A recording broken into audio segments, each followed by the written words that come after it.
So hello everybody, people on Zoom, make sure you put your first and last name so I could record your CE. Let's see.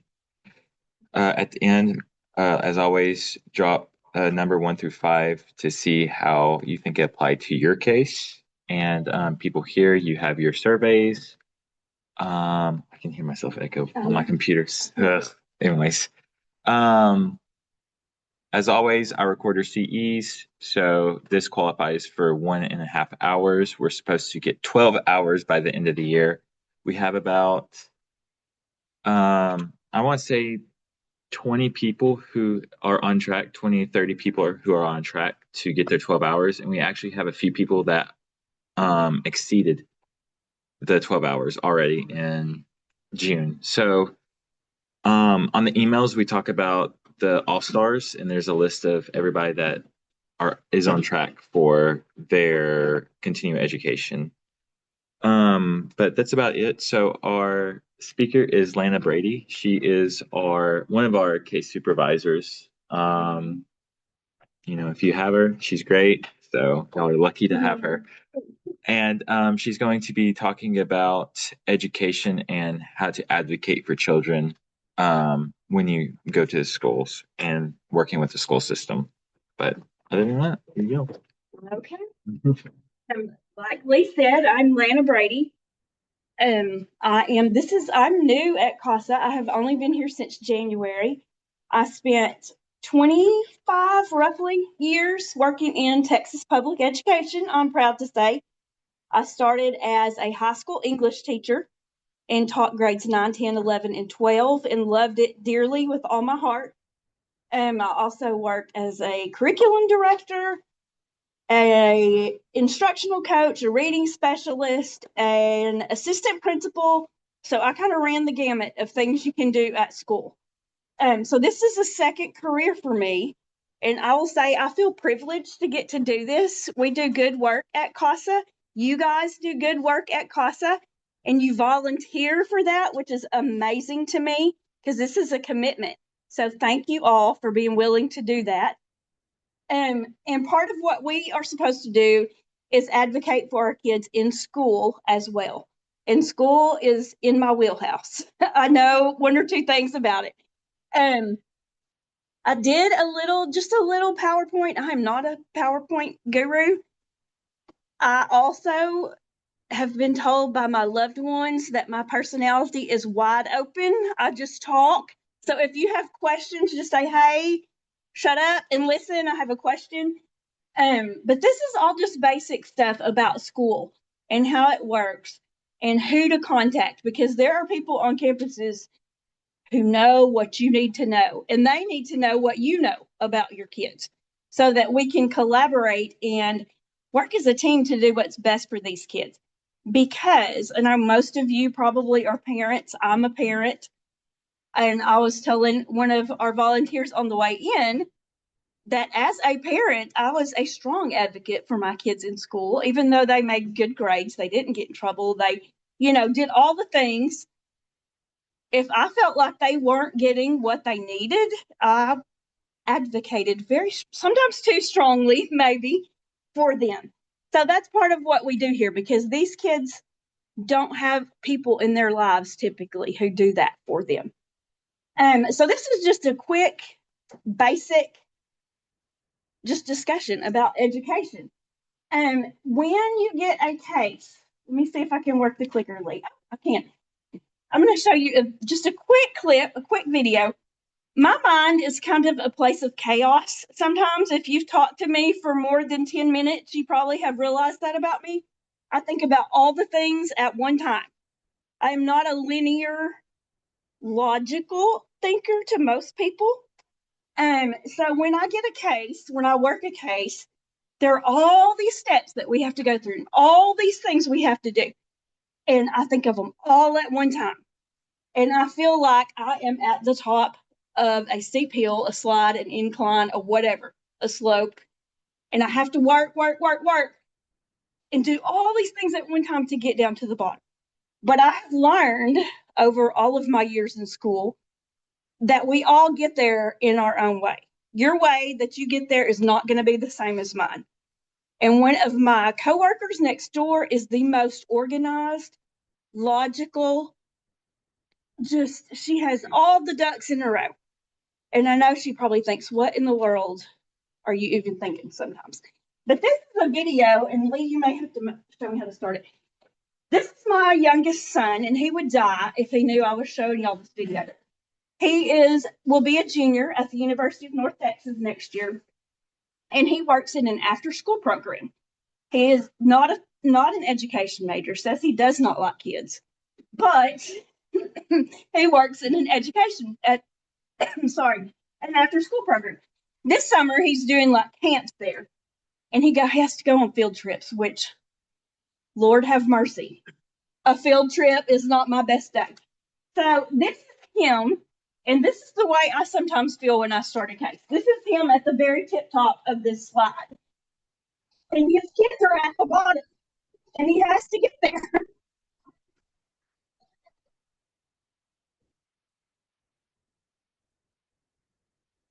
So this is the way that Lana Brady arrives at the bottom. And he's 6'2" and not, I mean, he's not a small person, but he got there his way, and we all will get there our way. But hopefully, this will help you along the way just a little bit. When you go to a school, schools are supposed to be secure places. Are they all? No, they are not. They are supposed to be. A lot of times you'll have to ring the bell to get in, just like you ring the bell here and CASA lets you in the door. The things you need to take with you that they're supposed to ask you for are a valid driver's license, because they have to have a picture ID by law, your CASA ID badge, and it is super important that you bring a copy of the order of protection from the court, because you are not these children's legal guardian. So they have to have something saying that you have permission to talk to them about these kids. You can find that in Optima, in documents, uploaded in documents. If you can't find it, text, email, call your caseworker, me, whoever, and we can find it for you. If you can take a printed copy, that's great. If you can email it before you go, that's great. But they will need that, and we'll talk about how to send it and who to contact in just a second. When you go to a school, when I was an assistant principal, I always got all this stuff, and I would copy your driver's license. They'll make a copy of your driver's license and flip it over on the back and write who you were there to see, what day you were there, what time you were there, and who you are. Because, again, you are not their parent.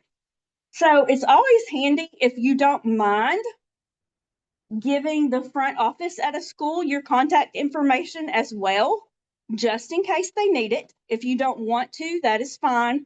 But let me tell you, if you make friends with the school secretary, if they know who you are in, because those are the people that run the school. It does not matter if there's the principal, a superintendent, or whatever. The secretary is who knows what's going on. So feel free if they ask for your contact information, but you absolutely need these things when you go to a school. And if they don't ask you for them, they are supposed to. By law, they're supposed to. So if they don't ask you for them, say, hey, don't you need my driver's license? Because you need a record that you have been there to see that kid. The people you need to contact, because schools have lots of people with lots of titles, and most of them you don't need to know about, because they're not going to know about your kids. The person I would tell you to contact on any campus, unless it's teeny tiny, there will be an assistant principal. If it's teeny tiny, lots of private schools are small enough that they don't have an assistant principal. There are some little 1A districts that don't have an assistant principal. They have a principal. If so, talk to the principal. If not, talk to the assistant principal. They handle discipline. They handle meetings pertaining to the child. They handle contacting home if the child needs something, if they are in trouble, if whatever. They are the ones who know the most, usually, about the kids that we have on those campuses. Because typically the kids we have have behavior issues or some kind of issue that will send them to an assistant principal, a counselor, somebody at school. They don't usually just go to school and rock through the day and go home, mostly because there has been trauma at home. And so school is sometimes where that trauma shows up. The assistant principal knows those things. I have a friend who is currently an assistant principal, and I texted her the other day, and I'm like, "Hey, I have to do this and talk to people about school. What do you think they need to know?" And she worked in this NCPS for years before she became a teacher. And she said, I have only had in the whole time she's worked in administration, which is probably maybe 6 years now. She's had lots of foster kids, and they tend to move a lot, so you get a lot of them in school. She said she's only had one CASA ever call her. And when she did, they had valuable information about these kids because they're different with us than they are at school. And you also might know things about them that school doesn't know, like if they're getting occupational therapy, for instance, and they're getting it at their home where they live with their caregiver. School might not know that, and that might be something they need to know. So it's always good to collaborate, but call first or email first. If you're going there to talk to an assistant principal, make an appointment because they are all over the place all the time. Counselors are also a good point of contact. And school counselors don't work like an outside counselor. If a kid is having problems, say, with bullying, or if they have a problem, I don't know, with a teacher or whatever, a school-related problem, then a school counselor helps with that. So they're also a good point of contact. Email them, call them as well. A teacher is great because they see that kid every single day, but they may not be comfortable giving you information directly about a kid because we all know from the time you're a little baby teacher that you do not talk about kids' private things. Confidentiality is a huge thing, just like it is if you are a nurse or a doctor, a HIPAA form where you can talk to people. That's what our order of protection is. And a teacher might not feel comfortable sharing that information with you, but it's always good to introduce yourself. And I would suggest doing that by email as well. The front office can give you a teacher's email address, or a lot of school websites by campus will have a teacher's email address if you know who that kid's teacher is. And just shoot them an email and say, "Hey, my name's Lana Brady. I'm the CASA 4, and I'm just checking in to let you know that I see them on a regular basis. Is there anything I need to know?" That kind of thing.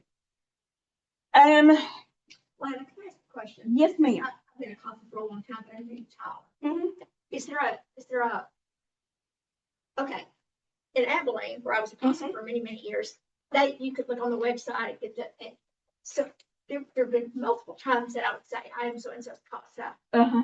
and they would reply either, "What's a CASA?" Uh-huh. or "I didn't know this kid was in the foster system." Exactly. So is it a common, because there, the caseworker said, "We cannot tell the teacher they're in CPS care." And I said, "What?"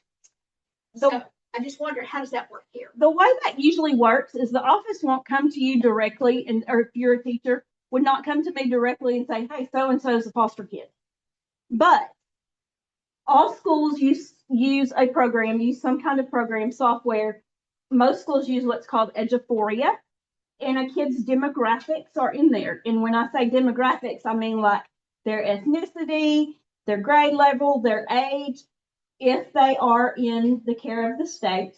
Should be in there too. It's not always. And I think that happens a lot because these kids, a lot of them, not all of them, but a lot of them move a lot. They move with their parents or whoever they live with. Sometimes they move a lot for whatever reasons they have going on. And sometimes the foster care system moves them. So that information doesn't always travel with them. But if you need to contact a teacher, just tell them, "Hey, I'm their CASA. They are in care, and I'm just checking in with you." and they can check and tell them you've spoken to an assistant principal or a counselor or whomever. That's where I would start and then work your way down to the teacher. Because by then the school is aware, somebody in the school is aware of who you are and what you do. Some of our kids might have a behavior interventionist, which I left that off my long list of duties. They are the people who work with some of our kids who have trauma related behaviors. And when I say that, I'll tell you, I went from high school to central office to an elementary, which I never in my whole wide world of experiences thought I would ever be or wanted to be, but there I was. And trauma related behavior there comes out in a completely different way than it does in older children. The best way I can describe it, the first week I was on an elementary campus, I was wearing a dress and flip flops, my little teacher clothes. And I found myself rolling around in the hall trying to catch a kindergartner who was on his way out the door. And the way that behavior comes out for them, I describe it's like vomit. It just goes. And they scream. I had a girl who tried to kill me, I swear to the Lord, with her belt every single day until I called and asked her grandmother to please stop sending her to school in the belt. So it just comes out. And a lot of schools now have what is usually a calm down room. They call it all kinds of different things, a resource room, a reset room, a calm down corner, whatever. And it's somewhere for them to go. And I had kids who did that in my office for a while, was the calm down corner. And I had a beanbag. And I had a kid who would come in there and sit. And I did not talk to him. He did not talk to me until he was ready. And he would say, and sometimes it took 10 minutes, sometimes it took 30, whatever. And he would finally say, okay, Miss Brady, here's what I did. Or here's why I'm here, or whatever. So behavior interventionists have become a thing in school. And some of our kids, lots of our kids, might deal with that person on campus. They also might not want to give you information directly, but if you find out they have that person, shoot them an email and just say, hey, this is who I am. Information you have access to, as a CASA, you should have access to the same thing that parents have access to: their grades, any behavior reports, if they have meetings for special ed or 504, or if they have meetings for their behavior, whatever. You should have access to those things, because unless they have a caregiver who is checking on that, and if they were like in a group placement, most likely they don't. Even if they're in a foster placement, they may not have, because lots of times there are multiple kids there. And so that falls on us. So you have access to all of that. It's not easy to get, especially grade reports, like report cards. Again, the school secretary can help you with that, because they are the ones typically who do the report, because the way report cards work now is electronic. Teachers put in grades, they submit.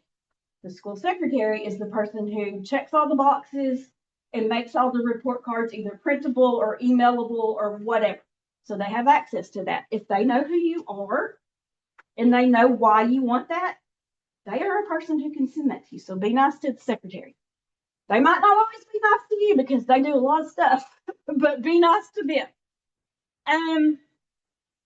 Most schools use something now. It's either called Remind. Some schools use something called Class Dojo, and it is an app that tells you the school sends emails. Lots of teachers use it for discipline purposes. Like my son at the after school program has a little boy named Marshall that he tells me about all the time. Marshall gets in a little bit of trouble. So I would assume at school, Marshall's teacher probably uses Remind, and because teachers can text on it and send it to you instead of going to their computer, sit down, typing an email, wait until 4 o'clock, calling you on the phone.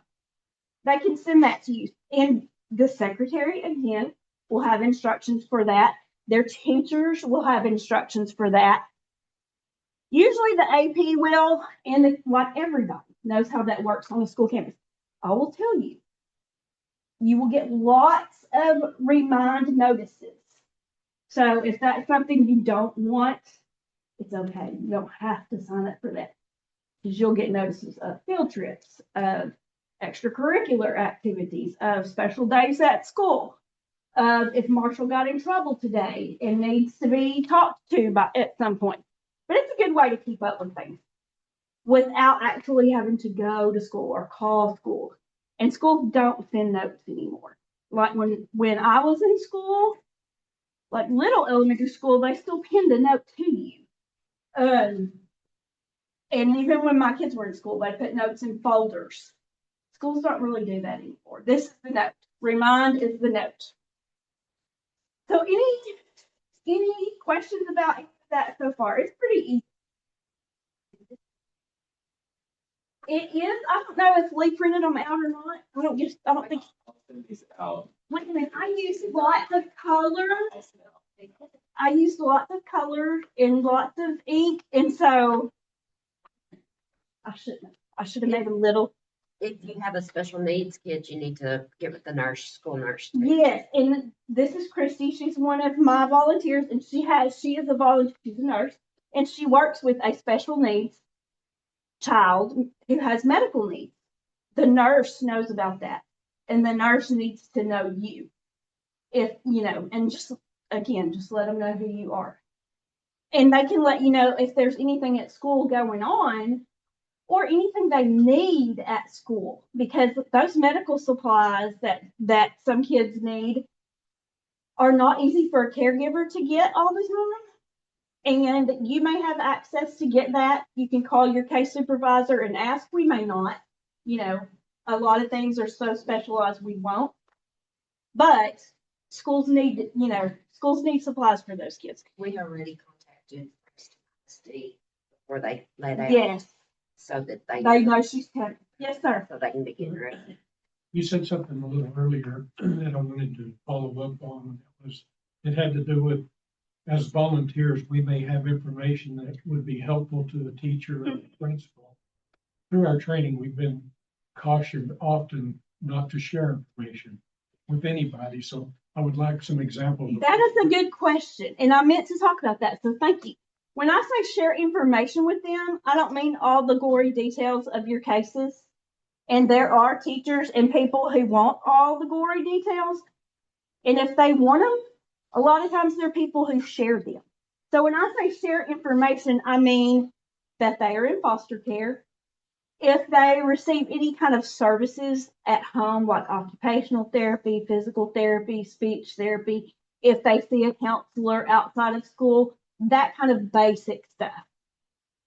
Because people who work on a school campus have also signed confidentiality forms. You sign your life away, just like you do here. And they know that. But don't discuss the ins and outs. Don't talk about, well, mom's a meth addict and she's locked up for the third time and we don't know where dad is, what, blah, blah, blah. That's not the kind of stuff they need. They need to know maybe that kid lives in a group home, or that they live in a foster care home, a foster home, or a kinship home with lots of kids, or whatever, but just basic stuff. Does that make sense? It's a little more than I thought we would be. And if you're not comfortable sharing it, you absolutely don't have to. If you feel like you are crossing a line, then you don't have to do that. And teachers know the same thing, that there are certain things they're not supposed to tell you. But again, you're working as a parent sort of in this situation. So you have access to a lot more information. Well, you wouldn't have access to information if you weren't a CASA for that kid. So, but if you don't feel comfortable sharing information, you don't have to. If they ask you questions that you don't feel like you should answer, say, that's just something I can't discuss. I don't, that's just a boilerplate answer. And they know this. But again, there are people who want to know all the mess. And these kids have baggage and mess and things, which everybody does. But they have it to a degree that just an average kid does not have. And Just letting them know that they're in the foster care system sometimes is enough to, um, let the teacher know that there are things. there are underlying issues why that kid's acting out. And, you know, like we talked about, they move a lot and their information doesn't always travel with them in a timely manner because the state of Texas, in all its glory, has a statewide system that when a kid checks out of Pasadena ISD and moves to Frankston ISD, Pasadena is supposed to check them out, check all the boxes, school secretary again, and shoot that information through the cyber world to Frankston. They don't do that immediately when that kid leaves. There might be a stack of kids this tall, and it might be that that kid moved in the summer and they don't show up for school, and there's a waiting period before they know.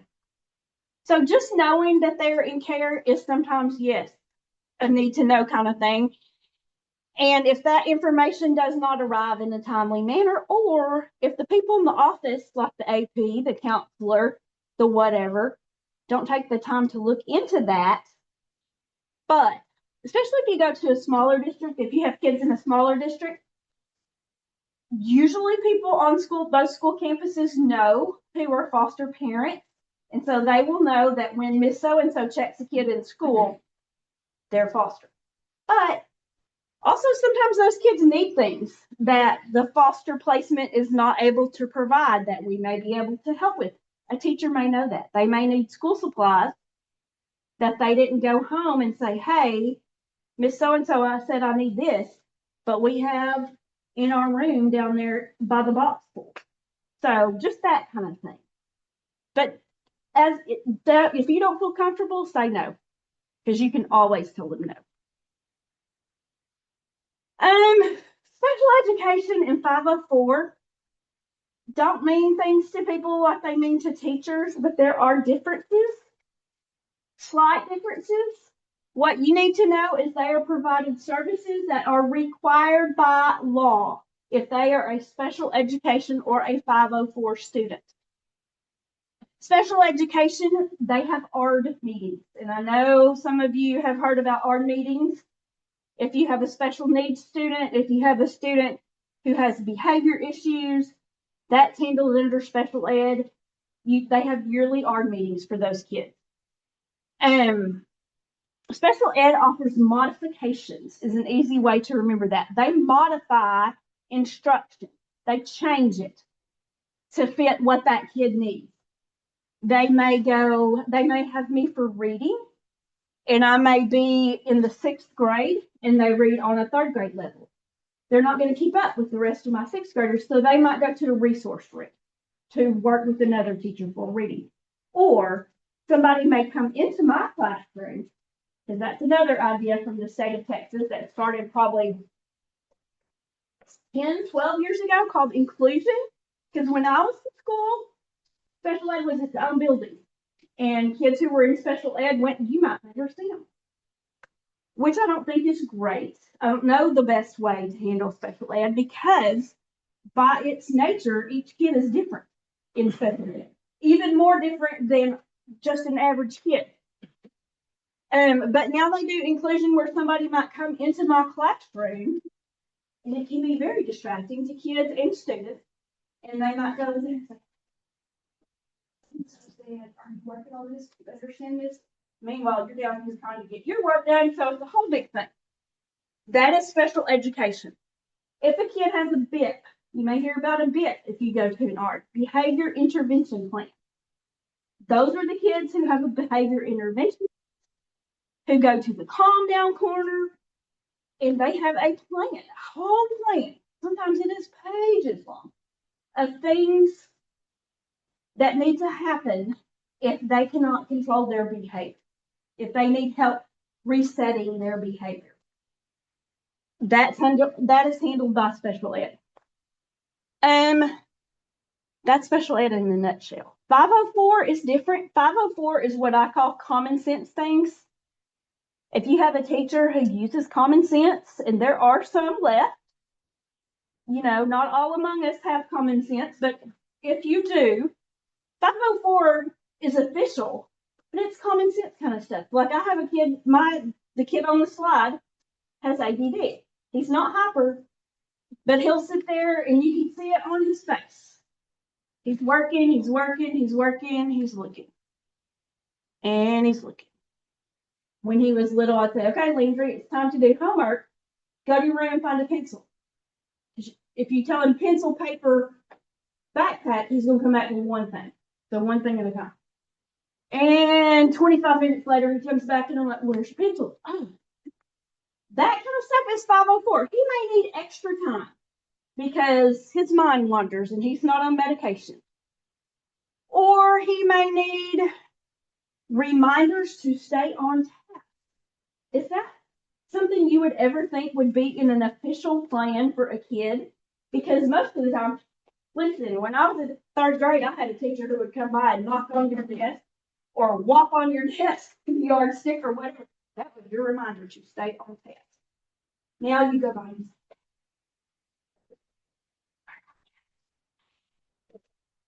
that's in an official plan. That is required by law once it's in that official plan. That is common sense to me, but it is not to everyone. So Section 504 also has yearly meetings. When a 504 plan, you have a 504 meeting, you have an ARD meeting, you should be invited to those. You probably won't be because schools are not fabulous about that because they have bajillions. They're supposed to, the government says, they advise that you have like less than 10% of the class qualified as special ed. Let me tell you, it's closer to 25%, 50%. Like it's a lot, not big, but it's a lot. So they don't always invite everybody, and you're not a legal parent. You might not be in the packet that came with them from Pasadena ISD. If they don't know you exist, they're not going to invite you. The person who knows the ARD meeting schedule is a teacher, school secretary. Usually an AP has to go, oh, they're not, some of them are very long. Once that paperwork becomes signed by whomever is there, a teacher, an administrator, a special ed representative, a diagnostician, whatever, it becomes a legally binding document. So here's where you come in. If you have that ADD kid, and you know he's getting in trouble in Miss So-and-so's room because he is not paying attention. Miss So-and-so has a copy of that 504 plan. She knows he is ADD. She knows she's supposed to. But Miss So-and-so also has 22 other kids who have all their needs. So that doesn't always happen. That's where you come in. Shoot him an email. Hey, Miss So-and-so, Landry told me he's having trouble in your class because he's getting in trouble for not paying attention. What can we do to help him improve? And in my mind, if I type, what can we do? I mean, what should you be doing in your classroom to help him pay attention? Politely, as a team, what can we do? Because there's nobody else who's going to ask those questions for your kids. You're it. You are what's standing between them and trouble in Miss So-and-so's room. So don't be afraid to do that. And this is the thing my husband says I've got to stop doing. My kids say I've got to stop doing. I always ask about school. As soon as I meet a kid, well, how's school? What do you like about school? Recess. Do you like to read? I ask those questions. If you keep asking, eventually they'll answer. Or somebody at school will tell you. You need to know. And you might be the only person that knows. Because again, they're not in a house where they go home to a two-parent family with somebody who cooks dinner every night and they sit down at a table and everybody's polite. That doesn't happen a lot in today's world. Anyway, it didn't happen at my house most of the time. I mean, I fed them, but cooking to me means you apply heat. So I wasn't making fried chicken on a Tuesday night. They don't have people who check in on them. So you are that person. And I cannot tell you how school, they spend more time at school than they do anywhere else. And they know how school works. Because basically, even though I might have you in a class and her, and you might be my teacher, it's still school. And that is the place where lots of these kids feel the most comfortable the quickest when they move. Because if you move to a different house, there are different rules. Move in with different foster parents, there are different people, different kids, different rules. Go to school, it's school. They know how it works. That is where all of the behavior is going to come out first, most likely. It's going to come out at home, wherever they live at some point. But school, they know what's going to happen when they get in trouble.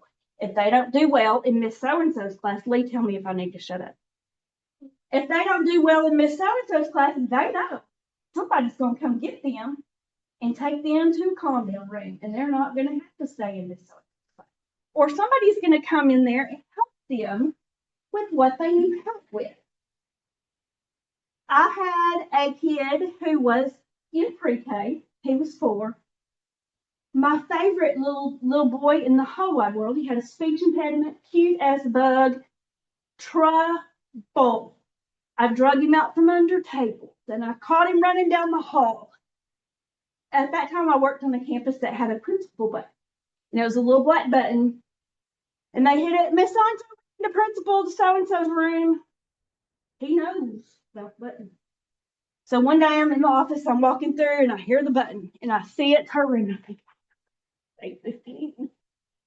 And I hear this voice to the school secretary, Miss Amy, Miss Amy, Brady, we need the principal in Miss So-and-so's room. He knows how school works. He's 4. And he knows if somebody, I said, Jordan, you don't get to use that button. I don't need to handle Miss Brady, because he knew somebody's going to come. They know how school works. That is where it all happens. So be their advocate, be their parent. When Mary Jo talked to me about doing this, she talked to me about being a team, which is where the collaboration and the answering questions that you're comfortable answering comes in. Because we're all supposed to work together. Do you know all the people at their school? No, but we're all supposed to be on the same team, working for what's best for this child. And Miss So-and-so, even though she may be getting on to them because they're not paying attention, wants what's best for that child. 99.9% of the time, a teacher wants what's best for that child. Is there an outlier who just thought they would do that job because they're offered the summer? Absolutely. But most of the time, they want to work and find out what works for that kid. Call them, make appointments with them, email them. Any questions? Because I've talked a whole lot. Yes, sir. A little bit off topic, but I'm wondering if our teachers required to undergo some level of training about trauma-induced behaviors That's a great question. and foster care in general.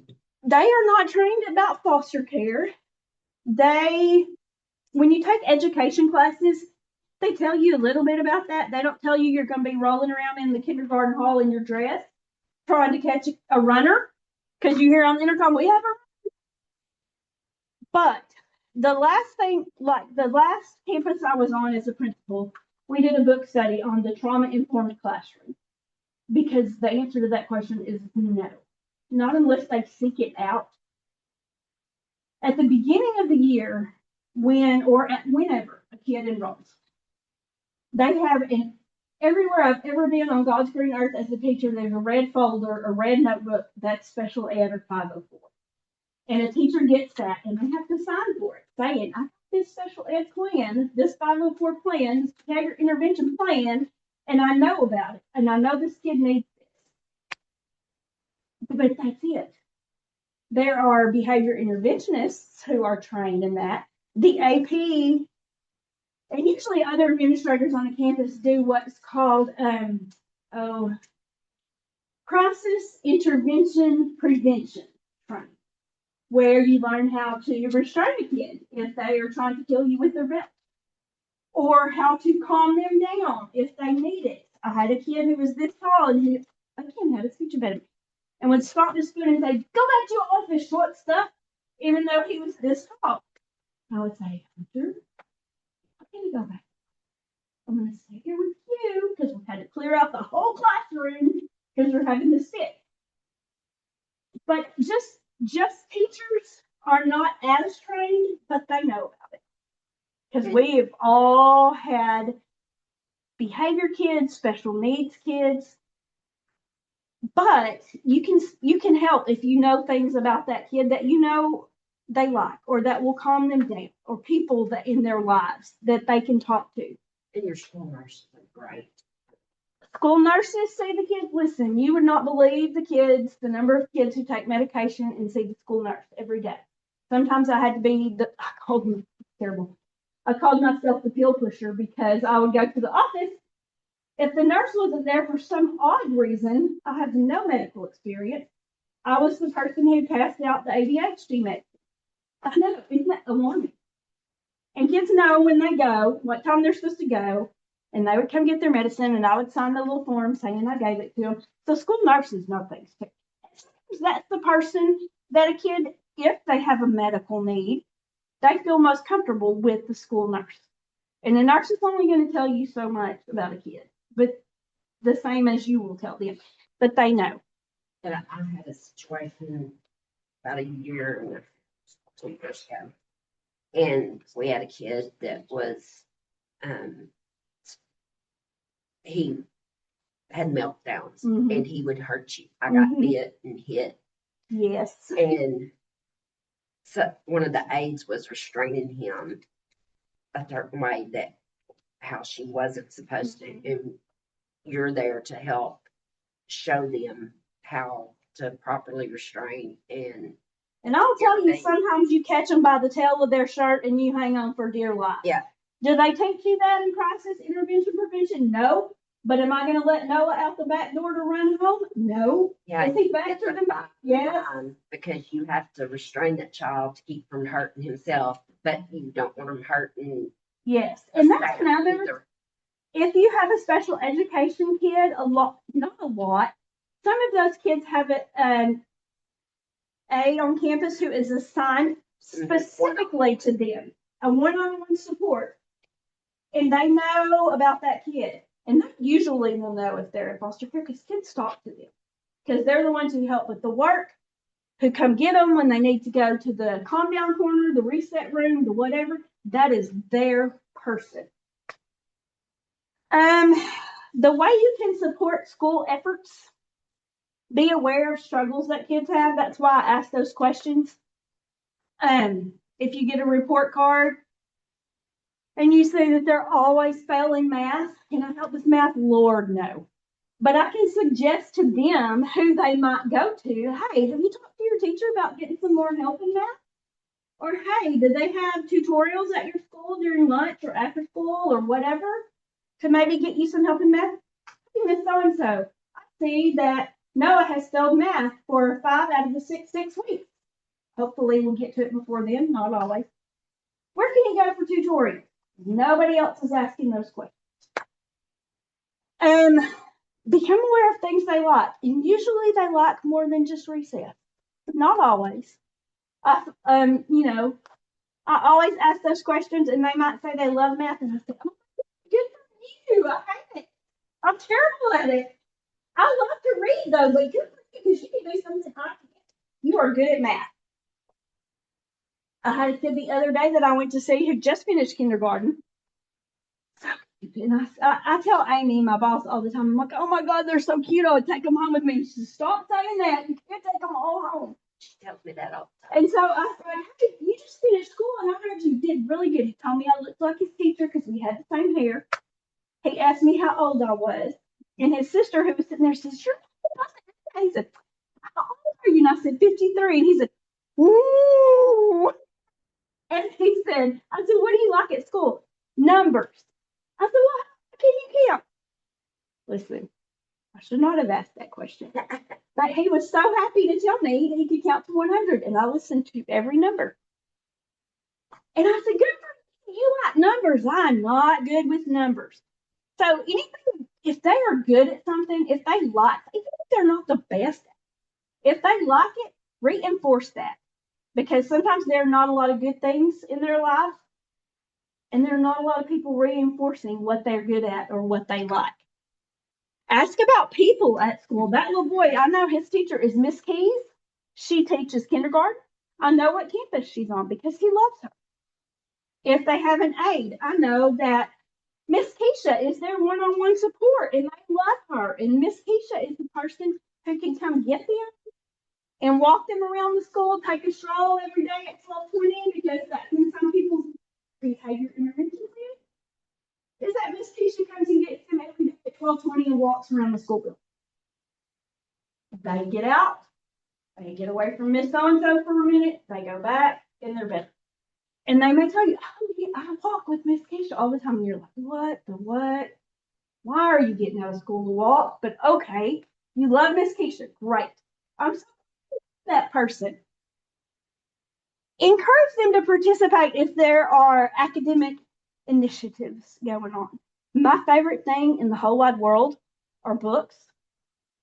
My favorite academic initiative that I've ever been a part of is called One Book, One School, where the entire school, from custodians, office people, aides, teachers, all the kids read the same book. They have guest readers who come in. They have special activities because kids don't read and they don't have books. The school buys the book.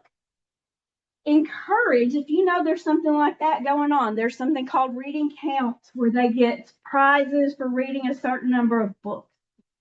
Some schools have mathathons for the child that wants to count to 100 and keep going.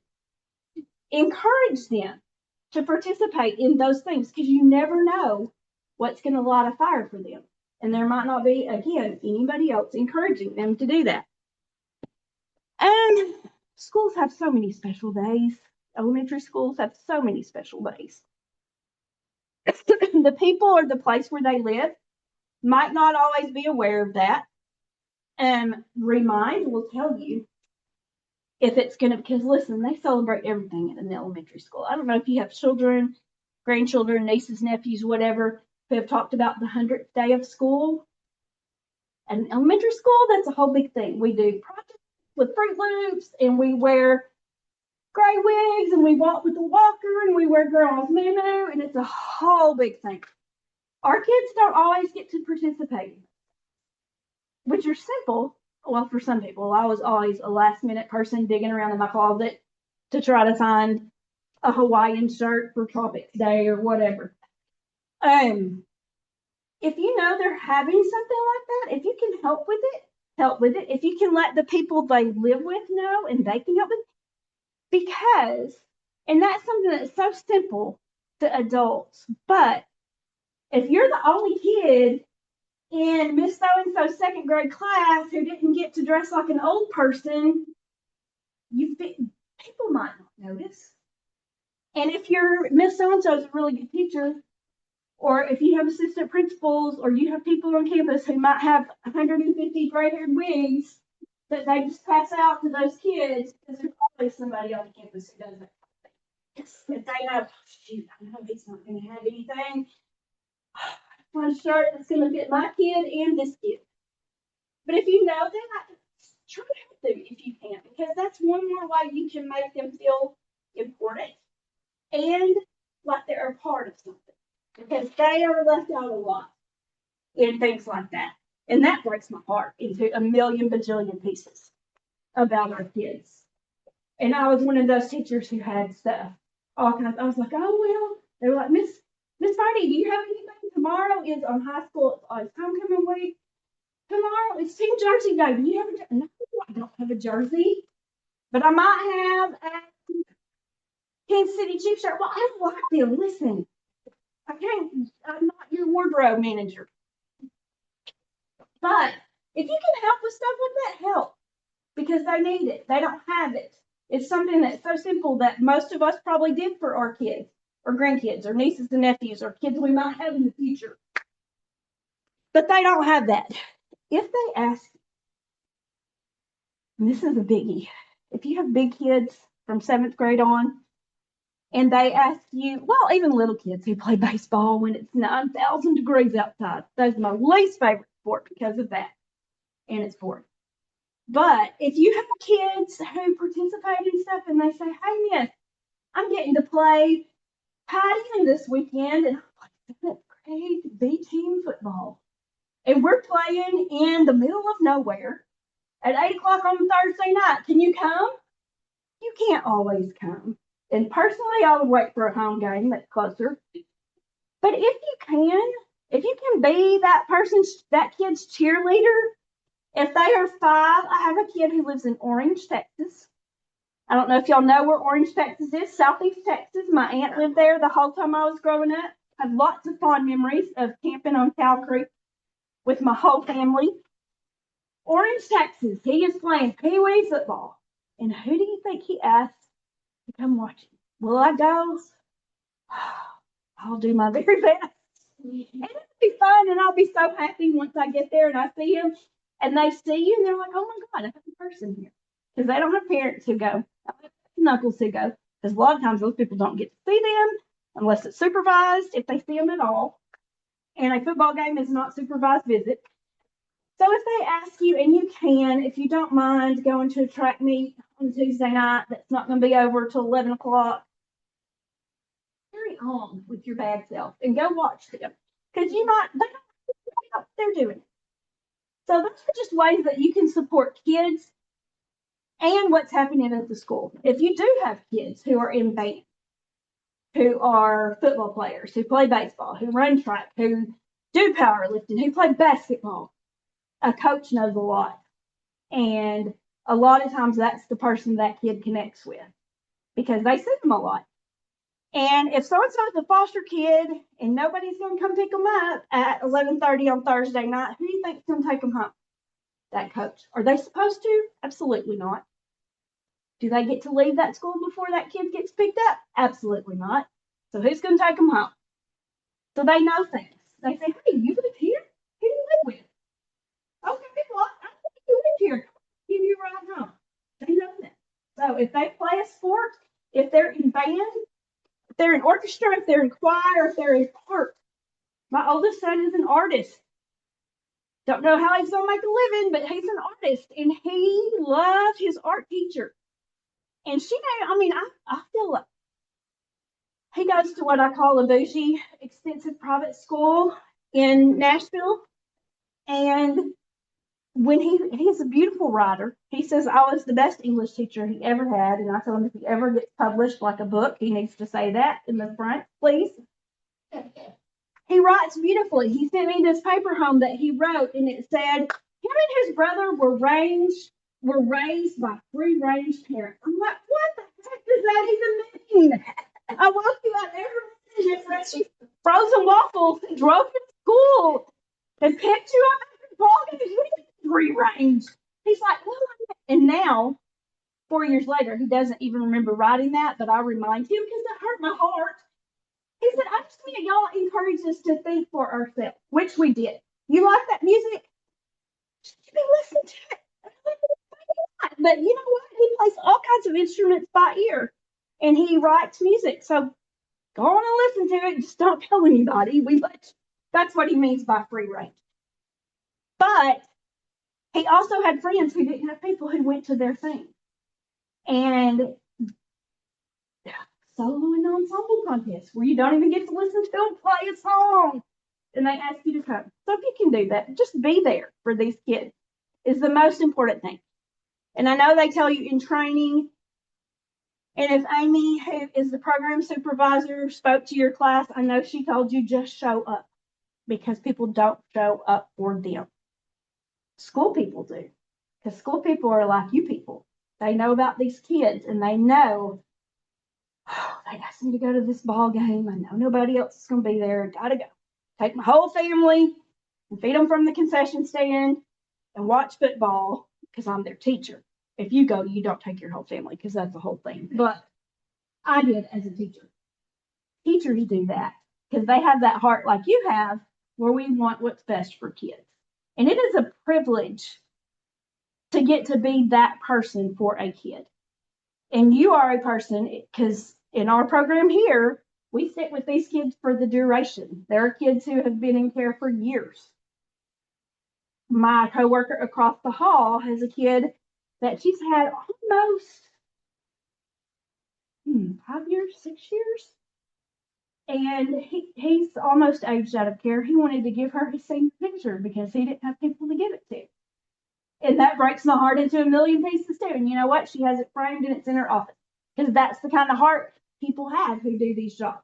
So just follow your heart, follow your conscience, follow your common sense when it comes to sharing information. I'm so glad you pointed that out. And just be there. So that is my spiel about school. Does anybody have any questions? Or can I help you with anything? If I can, even if I'm not your case supervisor, you can call, you can email any of us. And if we can answer a question or help you, we will do that. Because we all work together for kids. That's it. Even we got out early because I talk fast. So that's it. Thank you for coming. I was afraid I was going to be talking to an empty room, except for the poor people who work here who talk to me all day anyway. When I butt into their conversations and talk, I get from the office. Yeah. So thank y'all for coming.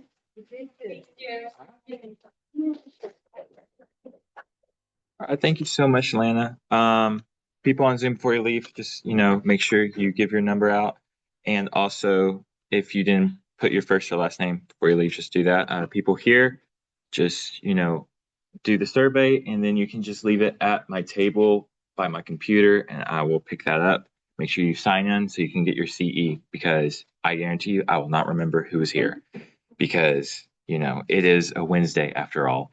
But yeah, that's really all I have to say. I hope you have good rest of your week, month, and just don't be strangers here.